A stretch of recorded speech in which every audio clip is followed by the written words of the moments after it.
Hey guys, how's it going? It's Al. Week 15 of NFL DFS is here, and I've got a DraftKings first look for you. My first look at this week's slate without any sort of research, without any sort of background. I haven't done projections yet. I'm just kind of going off of feel based on which teams allow which defense versus position, where I think the salaries are, and what we can get away with. This is kind of a dummy lineup, right? This is something that you kind of put in as a placeholder so that in case all the electricity goes off in the United States for the last 48 hours before lock, at least you have a placeholder lineup in there. This is not a final lineup. Do not copy and paste this and use it in your tournaments on the weekend. Obviously, things are going to change throughout the week. Wednesday practice reports, Thursday practice reports, Friday practice reports, and injuries and inactives. Sunday inactives, 90 minutes before lock. All that stuff matters, and I've got content that comes out throughout the week to cover just about all of it, from 2 different podcasts to 6 streaming days a week on twitch.tv. There's a link down below in the pinned comment that gives you a link there. Go follow there if you want to catch up with the stream so I can get to know you guys a little bit better, because it's really hard to follow in the YouTube comments. I can't just live there, but I am live 6 days a week for about 2 hours a day, at least 5 of those days, where I can get going back and forth with the Twitch chat and really get to know people a little bit more. If you'd be so kind, drop a like on this video, subscribe to the channel, and make sure that you ring that notification bell. You guys have been really kind this entire football season. So if you're new to the channel, those are the 3 things that we ask for every single week, just like every other channel. Nothing's different. Y'all are, you're not new to YouTube. You haven't been under a rock for the last 20 years. You kind of know the drill. So we're going to look at everything on this slate. You can see my cover boys, Chris Carson. We're going to take a look at his situation and how things have changed for him, as well as some really good matchups this week and a lot of games that are possibly going to get out of control based on the way that the markets and Vegas think things are going to go with the matchups that we have. There's some low total games that we're going to try and avoid. There's some high total games that we're going to try and attack and stack. And let's get into it. We're going to start at quarterback. Patrick Mahomes got hit pretty hard last week, but we'll see. His hand's okay. It's bruised up, but he's all right. Has not had himself a 20-point plus day in the last 3 weeks. He does get Denver at home in week 15. If you think that he's going to have a bounce back week and post a 25 to a 35-point DraftKings day, fine, but his salary does not move based on what he was last year. So that reputation and that upside with guys like Kelsey and Tyreek Hill and Mecole Hardman and everybody else that they've got there on that offense, that extremely explosive, high pace, high speed, octane offense that they have in Kansas City, and playing at home is always going to keep his price high. Tournament play for me hasn't really been a cash play this year based on his price, and I'm glad that I've kind of steered clear of that on a week in, week out basis.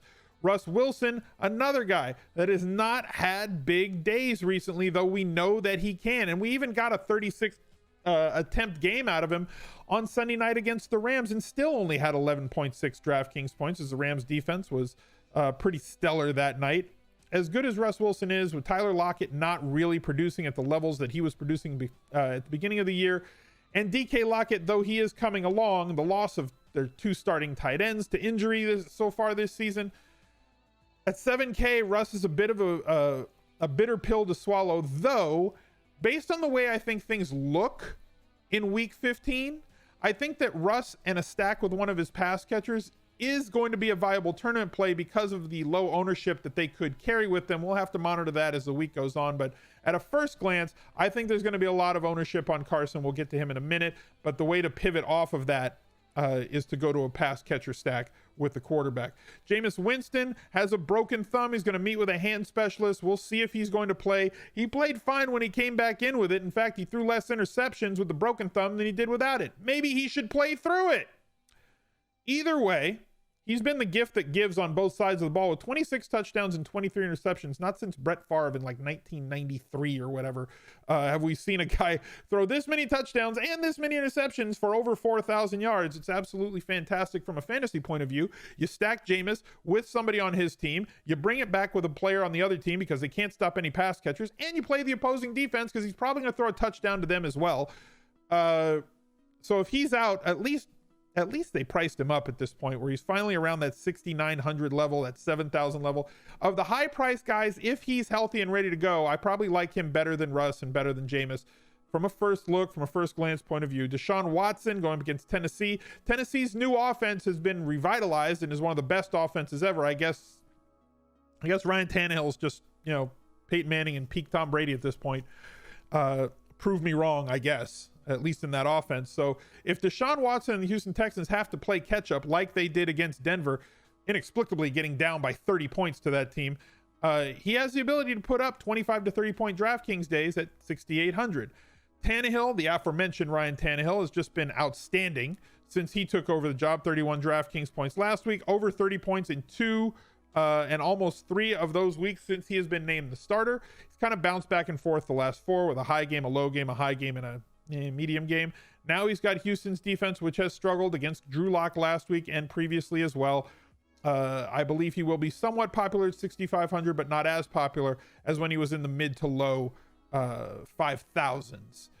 Baker Mayfield has a great matchup against Arizona, who has boosted basically every quarterback that they've played against. Mayfield does have players that we can stack him with. Most likely Landry. You can go with Odell Beckham Jr. if you want to chance it. Obviously, we have the flow chart situation, but we'll get to that when we get to tight ends, because they have priced up for the matchup once again, a low volume tight end. So I think that it is more dangerous than it was before to just play the tight end against Arizona. But we'll see as we get to it. Ryan Fitzpatrick has finally been priced up to where his ceiling could be at 6,200. I think he's a little more palatable than people want to let on. Now we're going to have to monitor Devontae Parker and his injury and see if he's viable to play this weekend, because without him, that takes a lot away, at least in my opinion, from Fitz. But he is somebody who will challenge downfield, and at 6,200, I don't hate it. Jared Goff at 6,100 against Dallas. He's had a good game 2 weeks in a row, and we've seen increased volume for Todd Gurley, and it's funny how those two things kind of go hand in hand. I can't make up my mind this early in the week on Jared Goff, but I don't hate the price, right? So like I think they at least got the price at a point where I'm willing to pay him, but quarterback's kind of rough this week. Carson Wentz going up against Washington, as giving as they've been to opposing quarterbacks, but Carson Wentz hasn't exactly thrived in great matchups every single time he's faced one. He is coming off of a good game, a big game against Miami from week 13. We'll see if he can get out here. We don't have the Monday night game that he's got a game against the Giants on Monday Night Football. I don't have the results from that because the game hasn't happened. We're recording this on Monday at about 11:15 Pacific time, so we'll see how that goes moving forward.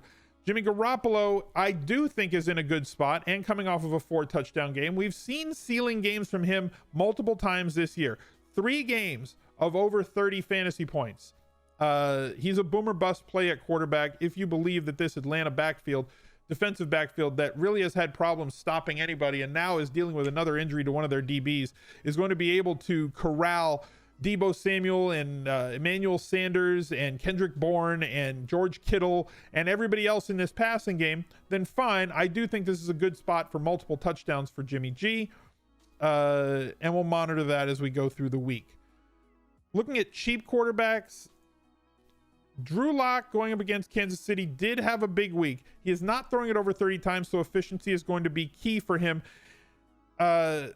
The first game, 134 yards. His second game, 309 yards with 3 touchdowns, multiple touchdowns in both. Kansas City does give up a lot of touchdowns, but playing in Kansas City is not an easy place to go, especially for a rookie, even for most veterans. I'm more interested in Kansas City's defense this week than I am in Drew Lock. You guys are going to have to convince me otherwise as the week goes on, or maybe if I can find some bits of research that's going to convince me otherwise. I think that this is just a really tough spot for the Broncos and Drew Lock. There's other guys you can go with. David Blau at 5,300 going up against Tampa Bay, who just can't stop anybody from catching the ball. At least they're letting him throw it with 78 attempts the past 2 games. He is locked on to Galladay as his favorite receiver so far. This could be a spot where he kind of gets it right with only 28 points in those first 2 games because of Tampa Bay's inability to stop wide receivers. And they do have 2 very good wide receivers, and then Danny Amendola, taking nothing away from Danny Amendola, but he's not really a game breaker in the way that Marvin Jones and Kenny Galladay are. So I don't mind Blau for tournaments. And then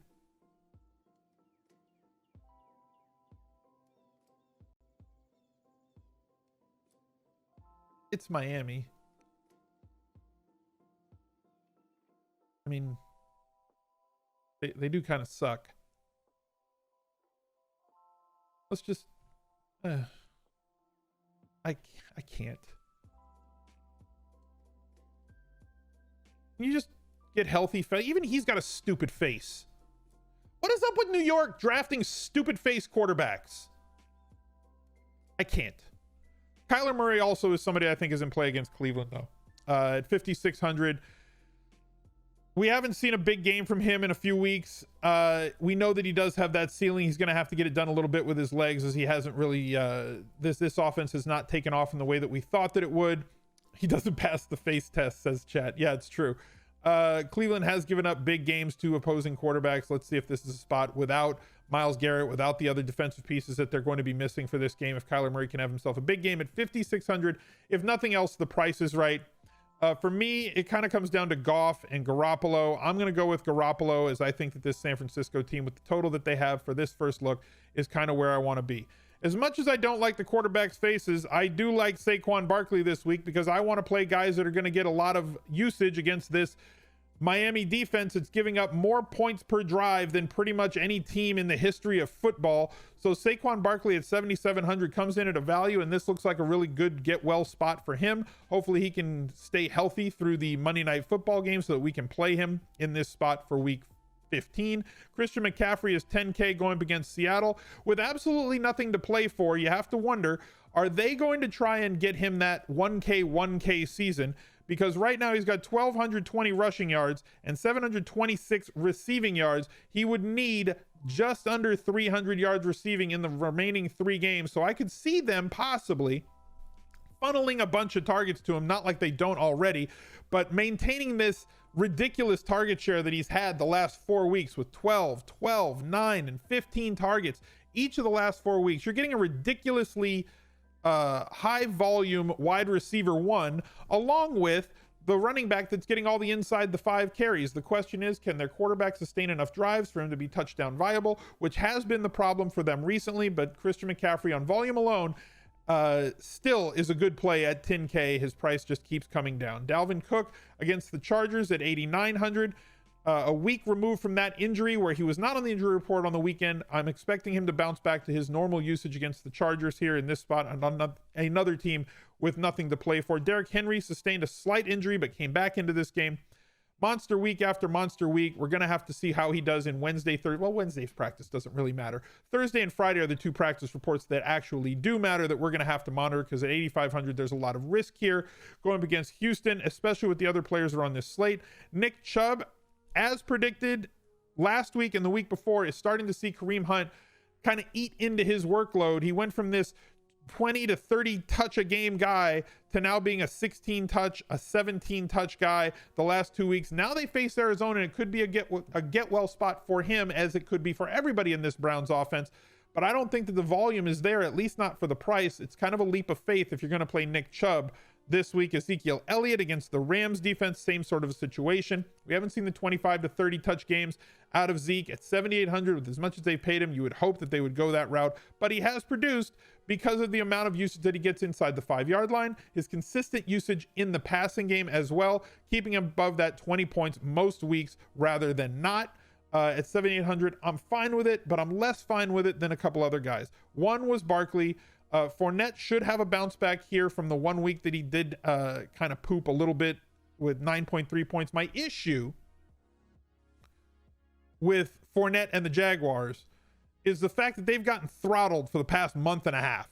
Since week 9, 26 to 3 loss, 13 to 33 loss, 42 to 20 loss, 28 to 11 loss, 45 to 10 loss. This team looks like they just don't have anything left in the tank to give. They look like they're giving up on the season, and every team has found ways to exploit that defense and almost run completely away from them, where even if you're playing players against them, they seem to be in situations where they just they're so non-competitive that even guys like Melvin Gordon III, who was having a great game yesterday, his backup gets a 100 game because he sat the entire fourth quarter.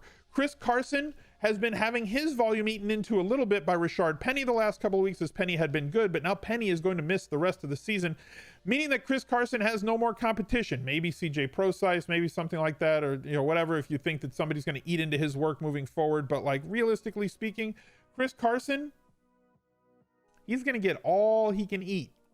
And he's gotten more pass game usage this season than he did last season by a long shot. They said they want him to get about 45 or 50 catches on the year. He's getting about 3 or 4 a week. He's got 35 on the season.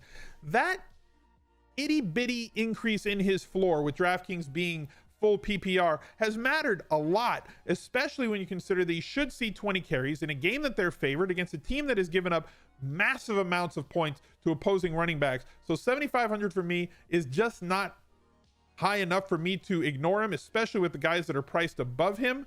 Like we mentioned with Chubb, Henry, Cook, all coming in with question marks. Leonard Fournette coming in with question marks. Looking for a little bit more value.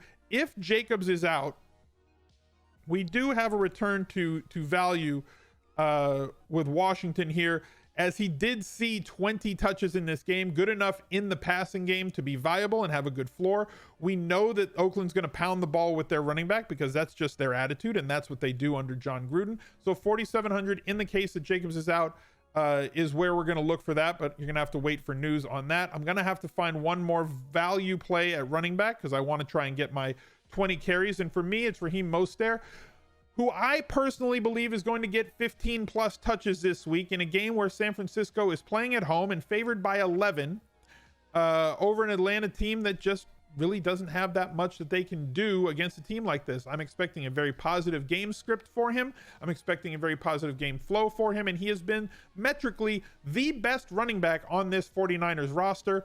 So give me RAHEEM Mostert at 5,200, because I'm personally projecting 15 to 20 touches for him. And if he gets that, the touchdown equity is high.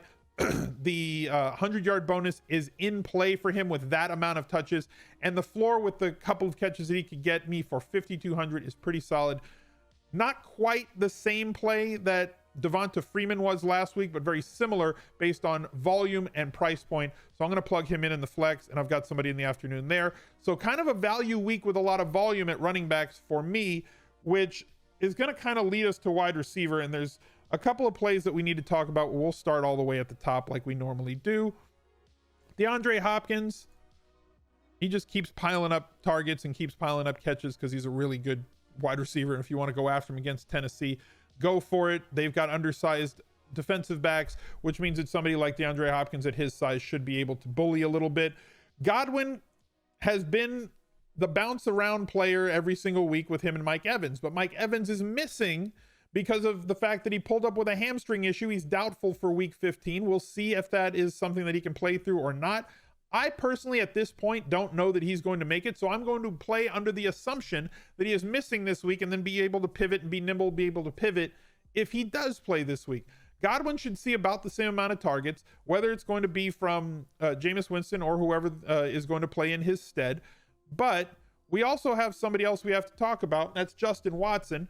Most people aren't going to know who he is, so I brought up him on Player Profiler here for you. He is a very fast, very large wide receiver who, coming off of last week in the absence of Evans, saw 8 targets. And at this point, Justin Watson is just too cheap based on the proposed snaps and volume that he should see. Now, you want to play Perryman. I'm okay with that if that's where you think the snaps are going to go. But if Justin Watson is on the field, he is big enough, strong enough, and gosh darn it, people like him, that I think that he might be the type of guy that for 3,700, if he gets 6 targets in a game like this, could very easily pay off his salary. He has the ability to get down the field and behind defenses as well, both before and after the catch, and the size to be a viable end zone and red zone target. So Justin Watson for 3,700 in the absence of Mike Evans is a good enough value for me, at least for a first look point of view. A couple of other players that I think are very viable. Devontae Adams, even though it's the Bears defense, the Bears don't give up a ton of passing yards, but they can be exploited in the red zone, and Green Bay is a very tough team to stop once they get in there. Kenny Golladay, as mentioned before, going against Tampa Bay with David Blau at quarterback, has seen games of 28.8 DraftKings points and 17.8 DraftKings points. a touchdown in both weeks, and now gets as good a matchup as you can get for opposing wide receivers. Galladay is certainly in play for me, only at 7,200.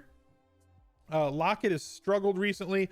Let's see who else. Landry is the guy that I really want to focus on here against Arizona because of the amount of volume that he's gotten, and it's possibly because of the injury to Odell Beckham Jr. that he's been struggling with all year, that Jarvis Landry has had to basically be the wide receiver 1 in this offense. Tremendous floor with the amount of targets that he gets. He's being targeted way more downfield than what people remember him being targeted as on Miami, where all he did was catch 3 and 4 and 5 yard little, dink and dunk catches. He's being targeted way more downfield in this offense, and just as often as he was before. So against a team that can't stop opposing wide receivers and only 6,700, this should be a $7,200 or a $7,400 wide receiver. So Jarvis Landry just remains too cheap. I'm going to plug him in at 6,700, and then we've got a little bit of a decision to make of where else we want to go. Cooper Kupp is 65, Emmanuel Sanders at 66. I could cheat a little bit on my normal, first look thing. I think that Woods is fine at 6,200. Based on the volume that he's gotten, finally found his way into the end zone this last week on Sunday night. Robert Woods has been tremendous. Since kind of Cooper Kupp dipped a little bit in the season, Robert Woods has elevated his target share, and it seems like Robert Woods does better when Todd Gurley has more carries, and Gurley has reached the 20 carry game 3 out of the last 4 games, and in those 3 games that Gurley has had a lot of carries, Robert Woods has had a ton of targets as well. He's kind of the play action guy in this offense along with Cooper Kupp. So Robert Woods is in play for me at 6,200, but I might cheat. Usually I just play the 3K defense, but I think I might cheat this week just to make it different. DK Metcalf, also somebody who's been extremely good based on volume and red zone usage and big touchdown upside and down the field upside. I like him for tournaments more than I like him for tournaments a little bit more than I like him for cash games this week. But you know what? I'm just going to play Woods. I'm just going to do that. I'm going to go with Woods, expecting them to do well against Dallas, or well enough against Dallas, in a game that's got a pretty solid total and good expected points out of here. 48 total, expected to be a good back and forth game, and possibly a good game that we can stack with volume going to very predictable spots. So a game stack possibility, or a quarterback stack or double stack with a bring back player like Woods or Kupp is in play here. Tight end. This is the problem position. I am going to have lineups where I stack Kittle 100%, stack Kittle with Garoppolo. I don't know that we need to stack in a cash game though with your quarterback. You're just looking for players that you can play. In a tournament, I'm 100% going to use him in stacks.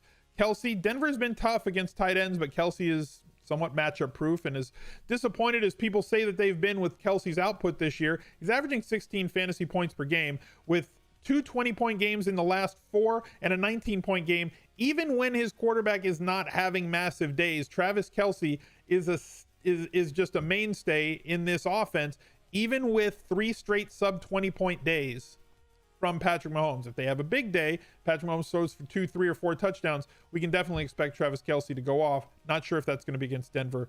Definitely the way that they're playing right now. Zach Ertz saw a comeback down to earth game in week 13 against Miami. We're going to see what he does against the Giants. I expect his volume to bounce back up to around the 8, 9, or 10 range, both against the Giants on Monday night and against Washington here in this spot. If you want to pay up for him, fine. Hunter Henry has seen his volume kind of dip. I would expect it to jump back up against Minnesota, because you can't really run the ball against Minnesota and you have to throw it, but typically have to throw it outside.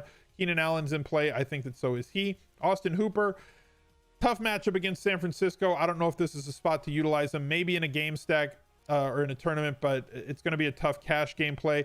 David Njoku, we've been playing wide receivers or tight ends against Arizona all year, but I think that this price hike up to the mid to low 4,000s with low target type tight ends is very difficult for me to swallow.